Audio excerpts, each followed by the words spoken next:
This is English shorthand dictation number 111 and the dictation speed is 140 words per minute. Ready? Start. I must appreciate the honest intention of my esteemed colleague who has introduced this bill. In the legislative document, the aim is defined. The bill seeks to make voting compulsory. The legislative document intends to cast more votes for the growth of our democratic system, but the means that have been suggested are not advisable in the context of our country.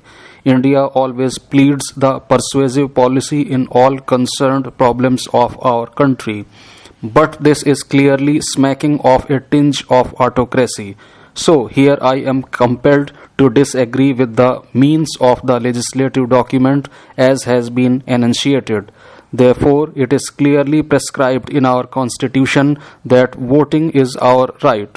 It is a civic right nonetheless, and if we try to make it our civic duty, I think we will be landing in conflict with the basic tenets of our constitution, which advocates equality before the law.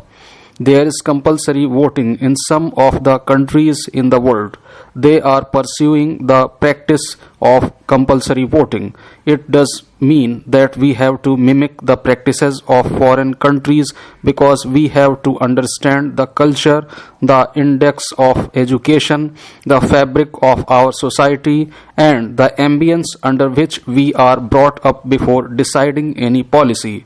Sir, in our country, when the first election was held, common voters had put up the symbol of the party which deserved to win. On the top of a tree, the symbol was put to display their support to a particular party. This is the level of maturity that Indians had at that time. But we have journeyed across the 20th century and have come to the first decade of the 21st century. Still, we are to take into cognizance whether we will pursue any coercive policy or we will pursue the persuasive policy. Our objective must be to turn out more and more voters in our electoral mechanism because we are belonging to a representative democracy. Sir, we are living in a country which preaches representative democracy. The representative democracy is founded on the principle of elected individuals representing the people of our country as opposed to autocracy or direct democracy. Sir, representatives are chosen by the plurality of those who are able to cast vote. It does not mean that majority of votes are to be earned before being elected. A winning candidate needs to derive the highest number of votes among the contestants. This is the policy we are abiding since the electoral system of our country has been established. The representative democracy emphasizes individual liberty, and that is why we can say that India is a country which believes in liberal democracy. The liberty of any individual is mentioned in and is restricted by our constitution. Our constitution has framed up various measures, hundreds of articles, schedules, etc. to build a check and balance mechanism in our democracy. The major problem with representative democracy is voter apathy. You are absolutely right in saying this. It is the apathy of the voter. It is the indifferent attitude of the voter which is really a matter of great concern. Sometimes it seems that governments are not being run by the mandate. They do not have any electoral legitimacy or right to rule. It is often seen. But we need to have an introspection into the fact as to why the electorate are getting indifferent to the electoral system. Why are they becoming apathetic? Why are they not participating in the electoral process? It needs to be dealt with. Sometimes it is found that people are reluctant to cast their votes, to exercise their franchise for or against any of the candidates because they do not like any of the candidates contesting the elections. The bill is suggesting a number of penal measures so that people could be forced to cast their votes. Even the honorable members are referring to some countries of the West. But it is also true that a number of countries where compulsory voting system was in vogue till the other day are now withdrawing it because they understand the untenability of compulsory voting. Only one country, namely Belgium, is pursuing the compulsory voting practice. It is called Baton ballot. We cannot simply go by this way as has been proposed by the Gujarat government. I would pray to the Gujarat government to keep the citizens of Gujarat in peace and tranquility. The government, which cannot afford security to the common citizen, cannot ask for compulsory voting for the sake of democracy. Even in the year 1983, the Supreme Court affirmed that voting is a formal expression of will or opinion by the persons entitled to exercise the right on a subject or issue in question. The right to vote means the right to exercise the franchise. It is a right in favor or against any issue in question or any resolution. Such a right implies the right to remain neutral as well. Therefore, by this definition, it clearly vindicates that if we ask one to vote compulsorily, it will be tantamount to an infringement upon the freedom of an individual.